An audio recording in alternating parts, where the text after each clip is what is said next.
안녕하십니까? 러빙타임 새벽을 여는 예수 묵상 시간입니다. 오늘의 예수 묵상 범위는 베드로후서 2장 1절로 9절까지의 말씀입니다.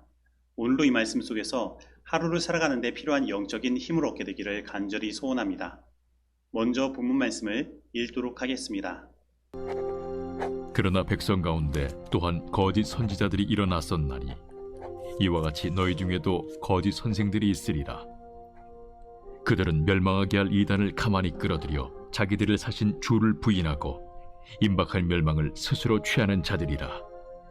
여럿이 그들의 호색하는 것을 따르리니 이로 말미암아 진리의 도가 비방을 받을 것이요 그들이 탐심으로서 지어낸 말을 가지고 너희로 이득을 삼으니 그들의 심판은 옛적부터 지체하지 아니하며 그들의 멸망은 잠들지 아니하느니라.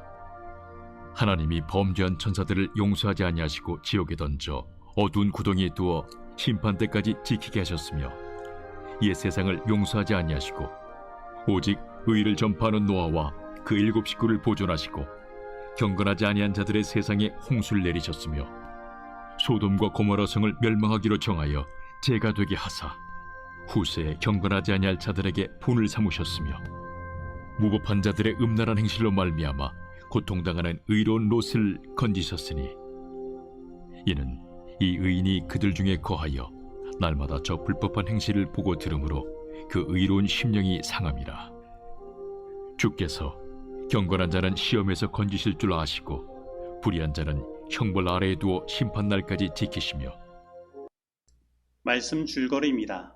베드로는 과거 이스라엘 백성 가운데 거짓 선지자들이 일어났고 지금도 거짓 선생들이 있다고 말합니다. 여러 사람이 그들의 호색하는 것을 따르고 이로 말미암아 진리의 도가 비방을 받게 될 것이라고 경고합니다. 하지만 그들에 대한 하나님의 심판은 지체되지 않으며 그들은 멸망을 피할 수 없다고 합니다. 베드로후서는 초기 교회를 위협했던 두 가지 문제를 다루고 있는데 하나는 거짓 교사의 문제이고 나머지 하나는 재림의 지연 문제입니다. 그리고 오늘 본문 베드로후서 2장은 거짓 교사의 문제를 다루고 있습니다. 시대마다 거짓 선지자들이 일어나 백성들을 미혹하고 괴롭게 하는 일들이 있어 왔습니다.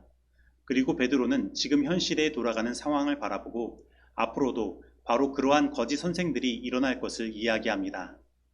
이 거짓 선생들은 멸망케 할 이단을 가만히 끌어들여 예수 그리스도를 부인하고 호색을 좋아하고 탐심을 가지고 말을 지어내어 자기 이득을 삼으며 그로 말미암아 진리의 도가 비방을 받게 만드므로 성도들을 괴롭게 합니다.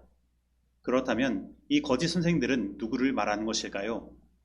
베드로 당시의 초기 교회에는 거짓 선지자라고 부를 만한 어떤 이들이 있었는데 바로 이들이 영지주의자들입니다.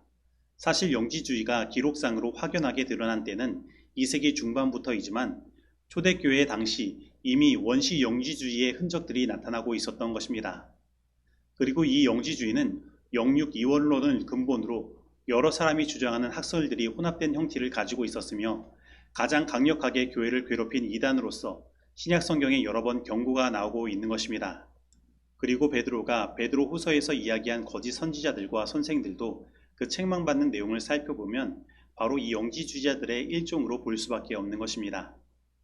영지주의는 영과 육을 철저하게 분리하는 이원론을 기본적인 신앙으로 가지고 있었습니다. 그리고 영은 선하고 육은 악하여 영과 육은 접촉할 수 없었습니다.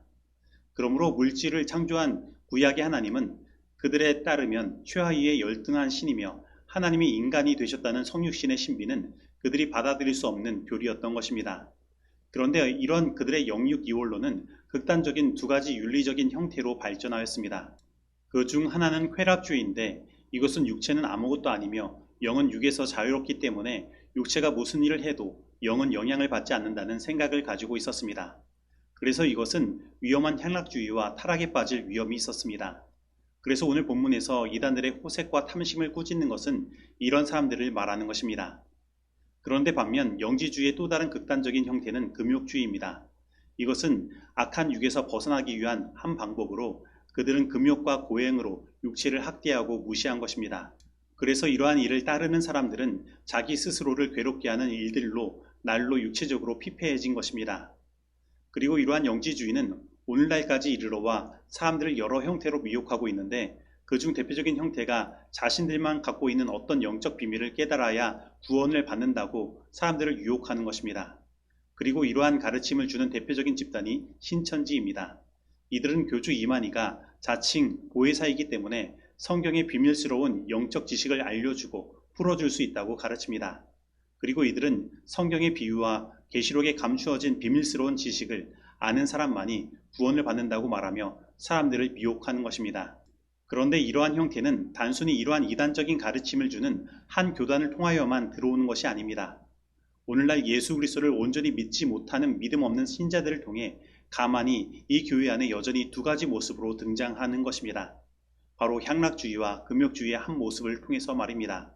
그런데 이 모든 모습들의 가장 큰 목표는 바로 예수 그리스도의 사역을 축소시키든지 부인하는 것으로 나타납니다. 그래서 한 번 구원은 영원한 구원이라는 생각 속에서 자신이 어떠한 죄를 저질러도 자신은 구원에서 떨어질 수 없다는 오만함으로 우리를 죄에서 구원하시러 오신 예수님의 그 사역 자체를 망가뜨리는 것입니다. 그리고 어떤 건강의 원칙들을 우리의 구원과 연결시켜 피가 깨끗해야만 구원을 얻을 수 있다는 피의 정결론을 펼치며 금욕주의를 가르치기도 하고 자신의 행함으로 무엇인가 구원을 이루려고 하는 다양한 형태로 이 교회 안에 가만히 들어와 자리를 잡아 성도들을 유혹하며 예수 그리스도께서 이루신 그 구원의 사역에 무엇인가 보태려는 움직임을 보이는 것입니다. 그리고 이것을 아는 자들이 특별한 존재라고 생각하게 만들고 이것을 모르고 실천하지 않는 사람들을 정죄하는 모습으로 나타나기도 하는 것입니다. 그러나 우리는 오늘 본문 말씀에서 말하는 세 가지 핵심을 기억해야 합니다. 하나는 이러한 형태의 신앙의 궁극적인 목표는 진리의 도를 비방하는 것이라는 것입니다. 그래서 이들의 모습은 기존에 우리가 가지고 있는 진리를 비방하는 모습으로 등장하는 것입니다.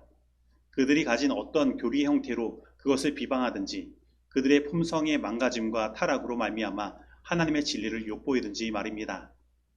그리고 우리가 기억해야 하는 또 하나는 분명 이러한 이단적 가르침을 따르거나 전하는 자들은 하나님께서 범죄한 천사들을 용서하지 않으시고 소돔과 고모라 성을 멸망시키시며 노아의 홍수로 세상을 심판하셨듯이 반드시 하나님의 심판을 받을 것이라는 것입니다. 그래서 우리는 항상 이러한 미혹에 빠지지 않도록 항상 진리의 말씀을 통하여 예수 그리스도 안에 올바로 서 있어야 하는 것입니다.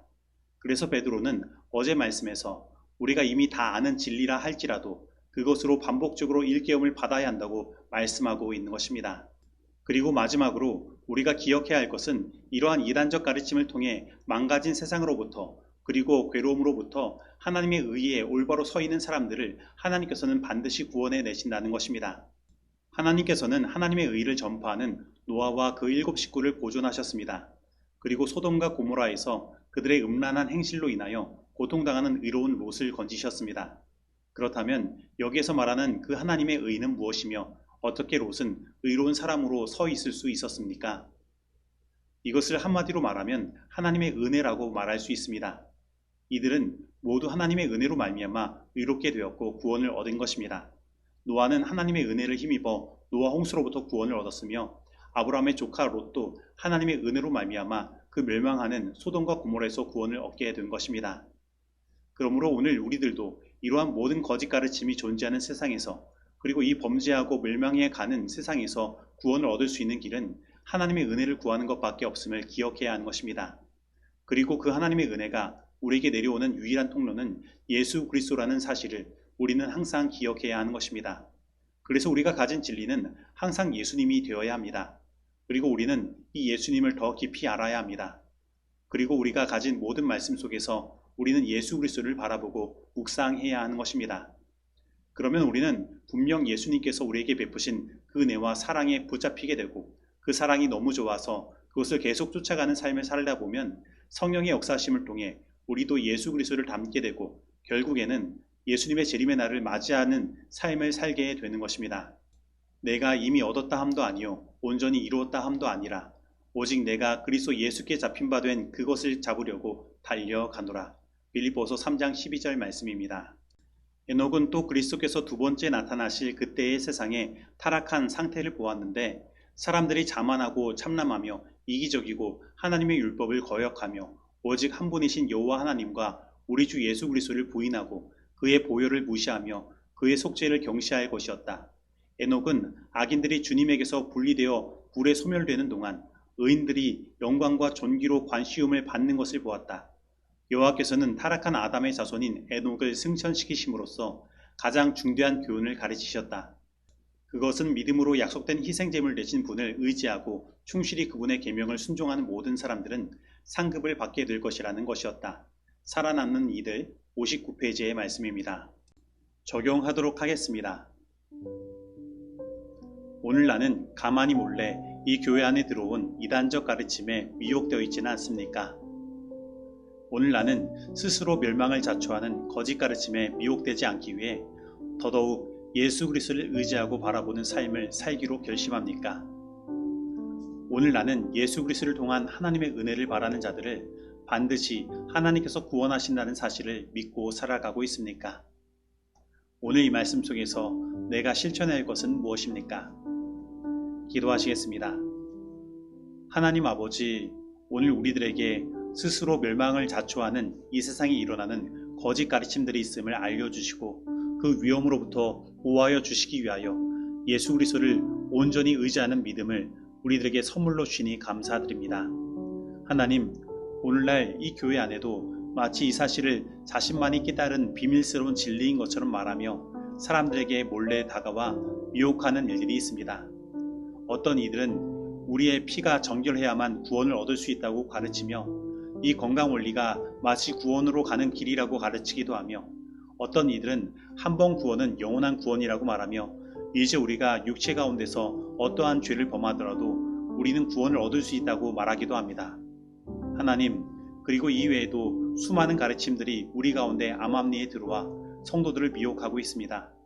하나님, 우리로 하여금 진리이신 예수님을 더더욱 의지하고 바라보게 하여 주옵시고 이 예수님의 구원하심에서 떨어져 나가게 하며 우리로 하여금 성화되지 못하게 만드는 그 거짓 진리로부터 우리를 보호하여 주옵소서.